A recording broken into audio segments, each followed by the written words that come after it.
La condena, así sea en primera instancia, de un magistrado de la Corte Constitucional por actos indebidos, además bajísimos, de la más baja estofa, cobrando dinero por hacer selecciones para revisión en la Corte Constitucional, esta vez del magistrado Pretel, nos lleva a profundas reflexiones.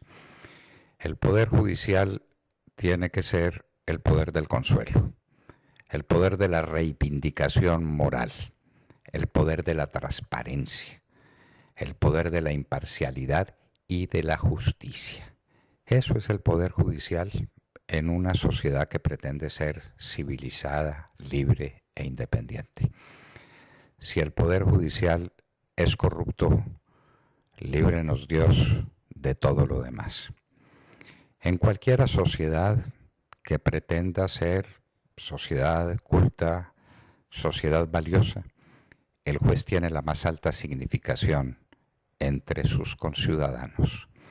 El juez es el hombre respetable, el juez es el hombre serio, el juez es el hombre al que se acude cuando todo se ha perdido. Todavía hay jueces en Berlín. Repercuten estas palabras a lo largo del tiempo, de los siglos, porque esto ya es cosa de siglos, donde un campesino se defendía de un hombre muy poderoso en Alemania y le decía: todavía hay jueces en Berlín. Mientras haya jueces, hay esperanza. Mientras haya jueces, hay justicia. Mientras haya jueces, hay ejemplo. Y el panorama que tenemos en Colombia no puede ser más desolador, no puede ser más doloroso. No estamos condenando por anticipado al magistrado Pretel, que todavía tiene una segunda instancia para defenderse, pero que hay tráfico con las sentencias de tutela y con las acciones de tutela, no queda ninguna duda. Cuando hacíamos estudios sobre el particular nos llenábamos de estupor al ver el poder siniestro que han tomado ciertos jueces para las cosas más insólitas, para determinar a quién hay que hacerle una cirugía y en qué sitio y en cuáles circunstancias y en qué momento, para determinar cómo son las pensiones de jubilación que no fueron otorgadas por las autoridades correspondientes en el momento propicio, para determinar las cosas más insólitas. Para eso terminó sirviendo la tutela en los derechos de segunda y tercera instancia.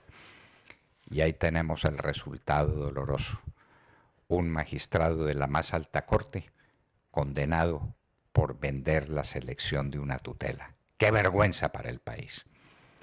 Si fuese ese el único ejemplo que tendríamos para mostrar, estaríamos confirmando cómo hay siempre la institución de la manzana podrida en el cesto de las manzanas buenas, o la oveja negra en las instituciones más respetables. Hay ovejas negras hasta en las reuniones conciliares. Pero no, los ejemplos son dramáticos. Los colombianos no pueden olvidar lo que se llama el cartel de la toga. El magistrado Ricaurte, en pleno juicio, después de purgar años de prisión, ha sido sometido ya a las audiencias finales donde lo están juzgando. Pero no solamente es él, es el magistrado Bustos, y es el magistrado Malo, y es el magistrado Camilo Tarquino, acusados de las peores felonías, de cobrar dinero por sentencias. No hay una venalidad parecida, ni hay un acto de corrupción más detestable en un juez. De ahí que ya no caigan de sorpresa las noticias que vienen de jueces y de magistrados de distintos lugares del país que son acusados, que son detenidos, que son perseguidos por acciones judiciales que son mucho menos extendidas de lo que debieran ser, porque hay mucha gente que no denuncia, porque ¿para qué se denuncia? Y hay mucha gente que no denuncia por miedo a las retaliaciones y a las vindictas de un poder judicial corrupto. Este es el resultado de la Constitución del año 91 y eso no lo hemos podido entender. ¿Quién elige los jueces en Colombia? De entre ellos, algunos buenos, respetables, serios, que merecen toda nuestra consideración, como debieran serlo todos. Pero en medio de ellos, ¿cuántos jueces corruptos elegidos por el poder político? La Constitución del 91 le entregó al Congreso de la República la facultad de elegir a los miembros del Consejo Superior de la Judicatura, que son de donde salen las listas para elegir jueces. De manera que todos los colombianos que están en la conclusión de que en el Congreso de la República hay fuentes inagotables de corrupción, ven con toda normalidad que sean esos jueces corruptos, esos magistrados corruptos, los del Congreso de la República, que ejercen una forma de magistratura, los que elijan los magistrados del Consejo Superior de la Judicatura, y desde ahí nace todo el Poder Judicial. Y en materia de la Corte Constitucional, presenciamos el espectáculo grotesco, repugnante, sencillamente repugnante, de un presidente de la República, el señor Santos, haciendo elegir magistrados de la Corte Constitucional a personas que no tenían ningún merecimiento, distinto de prometer votar cualquier cosa que él presentara dentro de sus famosos proyectos de paz. Y lo dijo así una magistrada, y lo plantearon así ante el Congreso de la República: o se elige esta magistrada o vamos a la guerra. ¡Qué horror! ¡Qué horror! ¡Qué asco! El que nos produce a los colombianos de bien mirar estos actos de corrupción desatados y que se expresan en el Tribunal Superior de la Judicatura, pues desde luego en la Corte Constitucional, como tenemos el ejemplo lamentable de un escándalo que no ha sido suficientemente tratado en Colombia, el del cartel de la toga de la Corte Suprema de Justicia, y de ahí en adelante todo lo demás.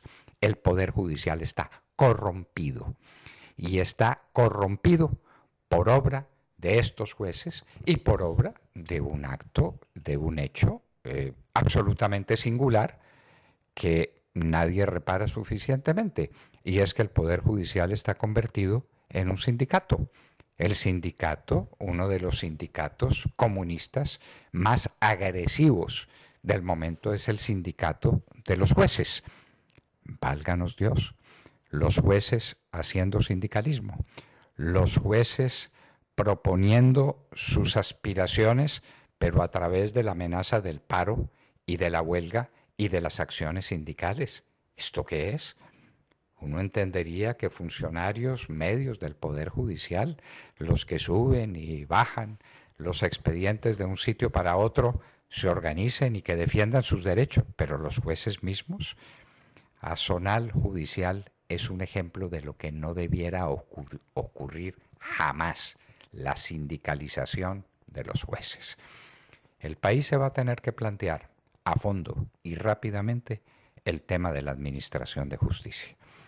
Es lamentable que el presidente Duque no haya tenido tiempo, ni antes de ser elegido, ni después de ser elegido, ni hasta ahora, tiempo y ocasión de tratar a fondo el problema de la administración de justicia. Es lamentable. Por ahí corre, en autos, una reforma judicial que tuvimos el honor de presentar ante el Congreso y que, por razones que desconocemos y que no quisiéramos averiguar en profundidad, fue archivado de muy mala manera. Proyecto que fue elaborado en última instancia por la Corte Suprema de Justicia, cuando en su inmensa mayoría estaba integrada por magistrados impolutos de la más alta condición moral y de las más altas calificaciones como magistrados, es decir, como estudiosos del tema jurídico.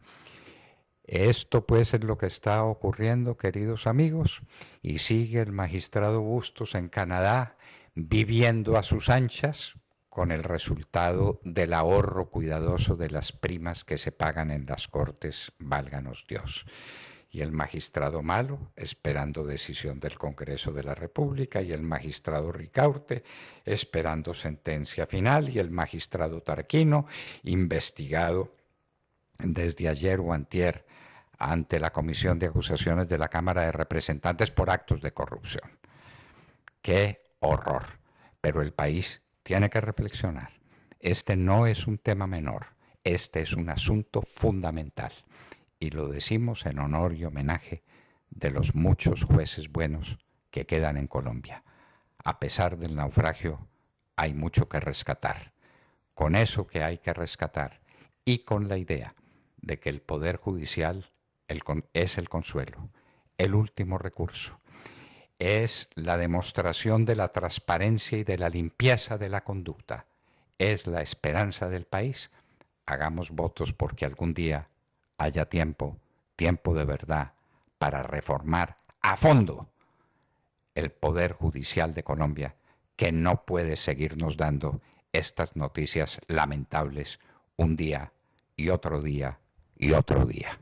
Los magistrados en la cárcel es un contrasentido histórico, político, porque los magistrados son los que llevan a la cárcel a los hombres de mal comportamiento, a los hombres de mala conducta. En las manos de los jueces de Colombia está la vida del país. Los jueces de Colombia no pueden ser acusados un día y otro también de estos actos atroces, no solamente contra la ley, sino contra la dignidad de su cargo y contra la significación que su cargo tiene en una sociedad que pretenda ser justa, que pretenda ser libre, que pretenda ser generosa, que pretenda ser realmente independiente.